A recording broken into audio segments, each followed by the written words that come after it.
नमस्कार दोस्तों, स्वागत है आपका अपने YouTube चैनल क्रिस्टल क्लियर में। ऐसा चैनल जहां आपको चीज़ें और फैक्ट्स क्लियर नहीं क्रिस्टल क्लियर हो जाती हैं।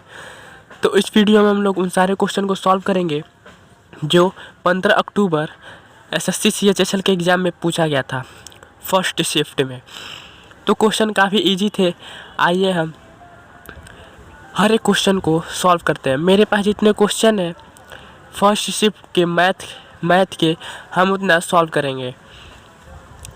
तो पहला क्वेश्चन जो था उसमें वो था एरिया ऑफ रेक्टेंगल आपको दिया हुआ था। Area of rectangle equal to a square minus B square.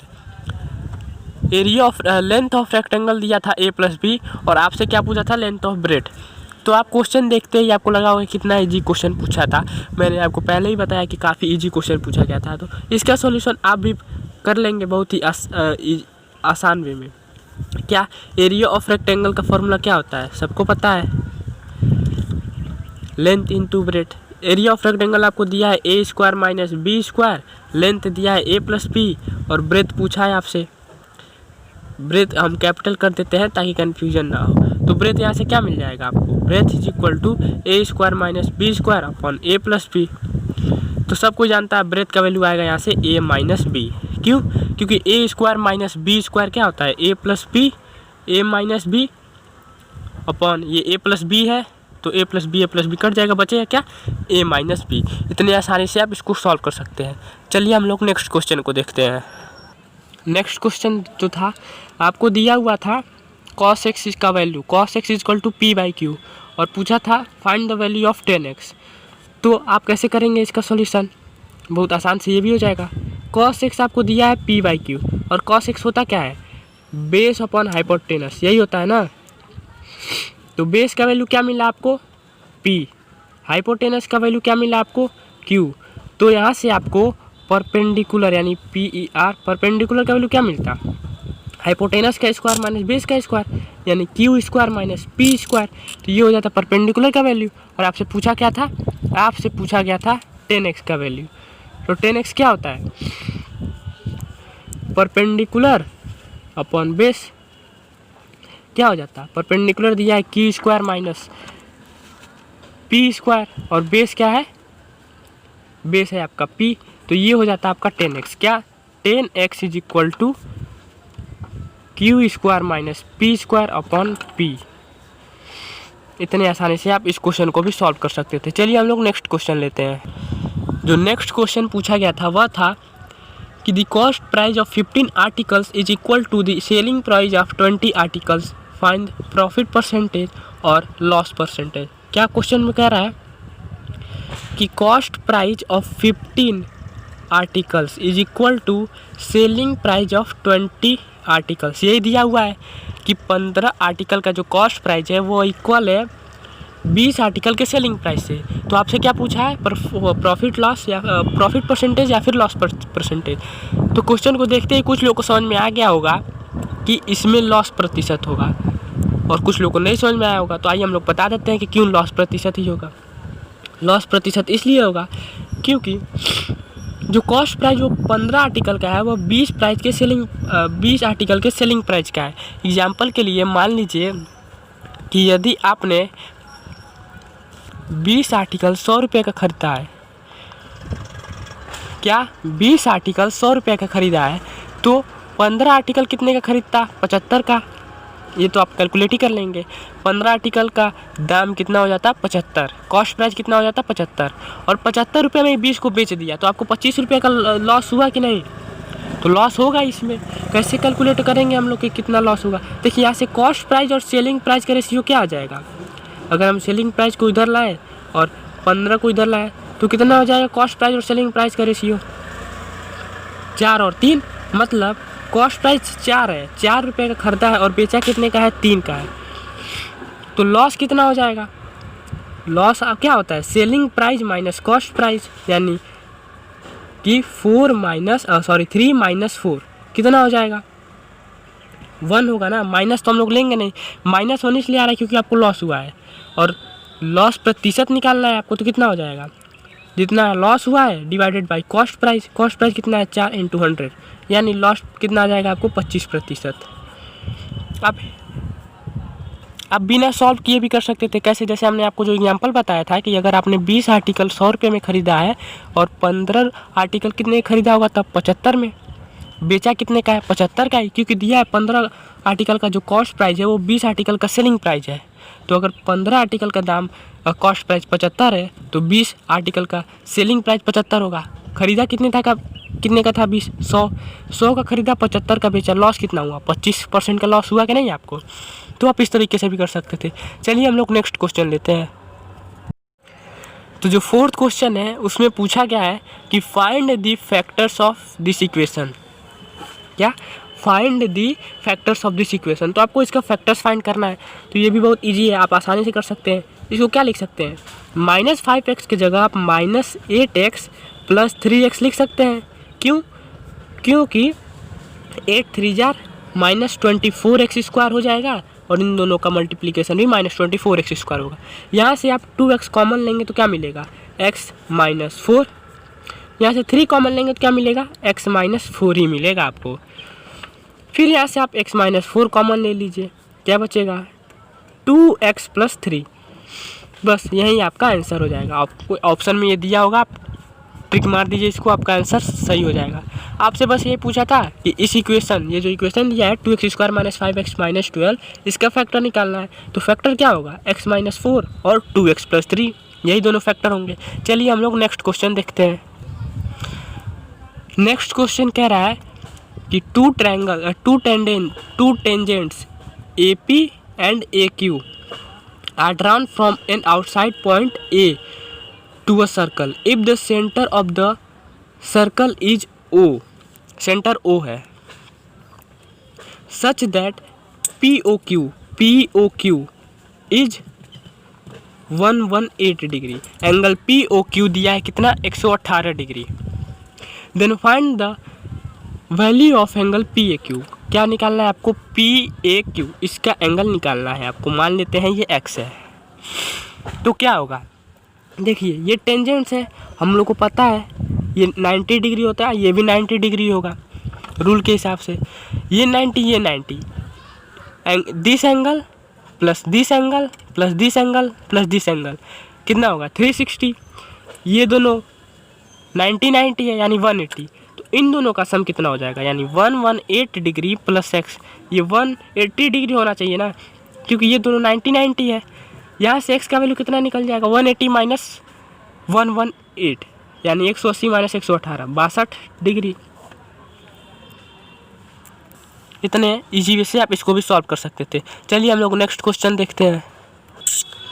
कह रहा है कि cos x प्लस और divided by 1 + sin x + 1 + sin x divided by cos x का वैल्यू बताइए। Find the value of this.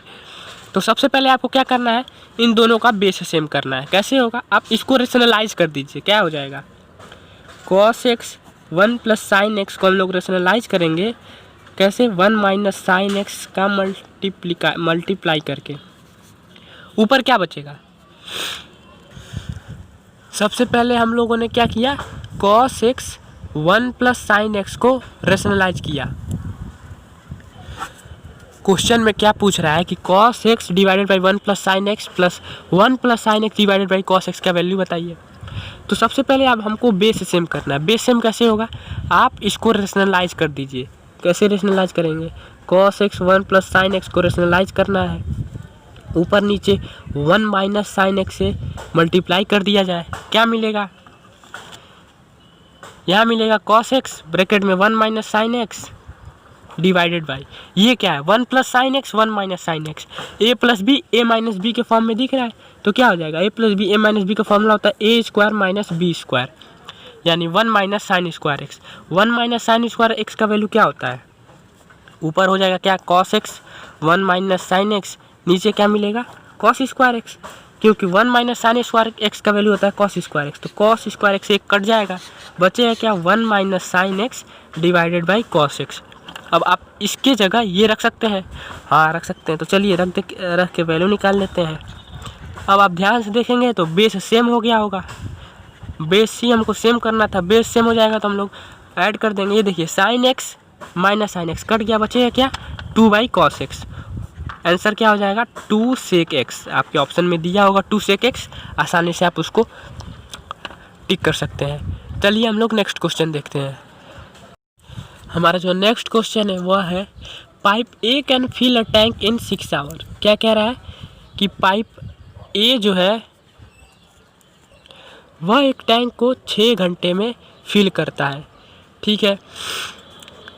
Pipe b empties a full tank in 10 hours. Pipe b है एक भरे हुए टंकी को 10 घंटे में खाली कर देता है। If both the pipes are opened together then in how many time will the empty tank be filled. अगर दोनों लोग साथ में, दोनों पाइप साथ में खोला गया तो टंकी कितने दिन में भर जाएगा। तो हमने ये भी सेम टाइम एंड वर्क की तरह क्वेश्चन है। आपको क्या करना है कि इन दोनों का एलसीएम निकालना है। कितना आ जाएगा? 30 आ जाएगा। ठीक है। टोटल काम करना है 30। ठीक। ए करता है 6 दिन में, टोटल काम करना है 30। ए एक दिन में करता है 6, तो कितने दिन में 30 कर लेगा? 5 दिन में। टोटल काम है 30। बी करता है 30 काम। बी एक दिन में 10 काम करता है, तो ये 30 काम कितने दिन में करेगा? 3 दिन में। लेकिन आप यहाँ पे देखिए माइनस में लेके चलिएगा। क्यों? क्योंकि ये तो पाइप का टैंक को भरता है, लेकिन बी जो है वो टैंक को खाली करता है, तो यहाँ पे माइनस के लेके चलेंगे। अगर 30 काम ए जो है 5 दिन में करता है और बी -3 करता है, तो दोनों मिलके 2 में करेंगे ना। 5 - 3 2 हो जाएगा। टोटल काम है 30, दोनों मिलके एक दिन में 2 करते हैं, तो 30 काम कितने दिन में करेंगे? 30/2 यानी 15 घंटे में। यहाँ पे यूनिट आप देख लीजिएगा, डे नहीं है, हावर है, तो यहाँ पे आप 15 हार लगा देंगे। आपको कुछ करना नहीं था, एलसीएम लेना था। एलसीएम में 30 आएगा। ए के काम से डिवाइड करेंगे 5, बी के काम से डिवाइड करेंगे -3, दोनों को ऐड कर देंगे, आ जाएगा 2। टोटल काम है 30, एक दिन में होता है 2, तो 15 दिन में। दिन नहीं, आर, क्योंकि यूनिट आवर है। चलिए हम लोग नेक्स्ट क्वेश्चन लेते हैं। नेक्स्ट क्वेश्चन है इन क्लास, एक क्लास में 60% are boys if the number of girls in the class is 36। क्या कह रहा है कि एक क्लास में बॉयज़ की प्रतिशतता कितनी है? 60%। तो अपने आप पता लगा लेंगे कि गर्ल्स की प्रतिशतता कितनी है? 40%। और आपको दिया है गर्ल्स का नंबर, कितने लड़कियां हैं क्लास में? 36। 40% लड़कियां हैं और 36 लड़कियां हैं। आपसे पूछा क्या है? Then find the number of boys in the class. क्या पूछ रहा है? Number of boys. तो देखिए 40% का वैल्यू है 36। क्या? 40% का वैल्यू है 36, तो 1% का वैल्यू कितना आ जाएगा? 36/40। 60% का वैल्यू निकालना है। अरे हमको क्या निकालना है? Number of boys. बॉयज़ कितने हैं? 60%, तो 60% का वैल्यू निकालना है, तो 60% का मल्टीप्लाई कर देंगे। क्या हो जाएगा? 36/40 गुणे 60, 0 से 0 कट जाएगा। 4 × 9 = 36 और 9 × 6 = 54। तो नंबर ऑफ बॉयज़ कितने आ जाएंगे? 54। चलिए हम लोग नेक्स्ट क्वेश्चन देखते हैं। नेक्स्ट क्वेश्चन कह रहा है कि if 7129P465 is divisible by 9 then find the value of P। तो आप इस क्वेश्चन को डिजिट सम से कर सकते हैं। देखिए पूछ रहा है कि 7129P465 9 से डिविजिबल है, तो कब डिविजिबल होगा? जब इन सब का सम, सारे डिजिट का सम जो है 9 से डिविजिबल हो, तभी डिविजिबल होगा। डिजिट सम यही तो कहता है कि आप जो नंबर 9 से डिविजिबल है उस सारे डिजिट ऐड कर दीजिए, 9 से डिवाइड कर दीजिए, तभी डिविजिबल होगा। अगर डिवाइड नहीं होता है तो डिविजिबल नहीं होगा। तो देखिए आप ऐड करेंगे, क्या मिलेगा? यहाँ से 9 मिलेगा, 9 को हटा दीजिए आप, क्योंकि 9 तो डायरेक्ट डिविजिबल हो जाएगा, तो इसको आप हटा दीजिए। ये देखिए 7 और +2 9 होता है, आप 7 और 2 को भी हटा दीजिए, क्योंकि 7 और +2 9 होता है। यहाँ से देखिए 5 और 4, इन दोनों का सम भी 9 होता है, इसको भी हटा दीजिए। आपके पास बचा क्या? 1 बच गया, P बच गया, 6 बच गया। तो 6 1 + 6 + P, ये 9 होना चाहिए, तभी तो 9 से डिविजिबल होगा। तो ये 7, P का वैल्यू क्या आ जाएगा? 2 आ जाएगा। 7 में 2 जोड़ेंगे तभी तो 9 होगा। आपको समझ में आया कि नहीं? डिजिट सम के हिसाब से जो नंबर 9 से डिविजिबल है उनके सारे डिजिट का सम 9 से डिविजिबल होना चाहिए। तो आप एक काम और कर सकते हैं, 7 + 1 8, 8 2 10, 10 + 9 19, 19 + 4 23, 23 + 6 29, 29 + 5 34, 34 को आप 9 से डिवाइड करेंगे तो किससे जाएगा, 3 टाइम्स में जाएगा। ठीक है, 9 3 = 27, रिमाइंडर कितना बचेगा 7। तो 7 में आप p की जगह 2 रखेंगे तभी तो 9 होगा। 7 में आप 2 जोड़ेंगे तभी 9 होगा और तभी 9 से डिविजिबल होगा, तो p का वैल्यू 2 आ जाएगा। चलिए नेक्स्ट क्वेश्चन देखते हैं। नेक्स्ट क्वेश्चन कह रहा है कि find the volume of a cone whose base radius is 6 centimetre. Radius कितना कह रहा है 6 centimetre and height is 7 centimetre. Height कितना कह रहा है 7 सेंटीमीटर। और हमको क्या निकालना है वॉल्यूम ऑफ कोन। तो वॉल्यूम ऑफ कोन क्या होता है 1/3 πr²h, यही होता है 1/3 पाई का वैल्यू 22/7, r दिया है 6 तो r² हो जाएगा 36, h दिया है 7, 7 से 7 कट जाएगा, 3 से 36 जाएगा 12 टाइम्स, आंसर क्या हो जाएगा 22 × 12 यानी 12 2 = 24 कैरी 2, 12 2 = 24 और 2 264 आपका आंसर हो जाएगा। इतने आसानी से आप इसको भी सॉल्व कर सकते हैं। चलिए हम लोग नेक्स्ट क्वेश्चन लेते हैं। नेक्स्ट क्वेश्चन कह रहा है कि sin x - cos x = 0, then find the value of cosec x + sec x का होल स्क्वायर। तो यहाँ से देखिए गिवन है sin x - cos x = 0, तो यहाँ से आपको क्या मिल जाएगा sin x = cos x मिल जाएगा। अब हम लोग चलते हैं क्वेश्चन की तरफ। क्वेश्चन में कह रहा है cosec x यानी 1/sin x + sec x यानी 1/cos x का होल स्क्वायर, यही निकालना है हम लोग को। sin x का वैल्यू cos x थे तो यहाँ पे रख दीजिए आप लोग cos x, ये भी हो जाएगा cos x का होल स्क्वायर, कितना हो जाएगा 2/cos x का होल स्क्वायर यानी 4 sec² x, यही होगा ना। 2 2 = 4, नीचे cos² x, ऊपर आएगा तो sec² x हो जाएगा। चलिए हम लोग नेक्स्ट क्वेश्चन देखते हैं। तो एक क्वेश्चन हम लोग और लेंगे जो इस वीडियो का आखिरी होगा, बाकी क्वेश्चन हम लोग अगले वीडियो में करेंगे। क्वेश्चन में कह रहा है कि if a + b = 20 and ab = 4 then find the value of a³ + b³। तो इसके करने के लिए एक फार्मूला होता है क्या, a³ + b³ का वैल्यू होता है a + b ब्रैकेट में फिर a + b का होल स्क्वायर -3ab। मैं बोलूँगा आपको सजेस्ट करूँगा कि ये फार्मूला याद कर लीजिए, काफ़ी हेल्पफुल होगा आपके लिए, क्योंकि CHSL के क्वेश्चन में इस प्रकार के क्वेश्चन काफ़ी पूछे जाते हैं। हर शिफ्ट में आपको इस प्रकार का क्वेश्चन 1 या फिर 2 देखने को मिल ही जाएगा, तो बेटर होगा यह फार्मूला आप याद कर लें। तो a³ + b³ का वैल्यू क्या हो जाएगा, a + b का वैल्यू दिया है 20, a + b का होल स्क्वायर यानी 20 का स्क्वायर क्या हो जाएगा 400 -3 ab का वैल्यू है 4 तो 3 × 4 क्या हो जाएगा 20। 400 में से आप 12 माइनस कर दीजिए, कितना हो जाएगा 388 हो जाएगा।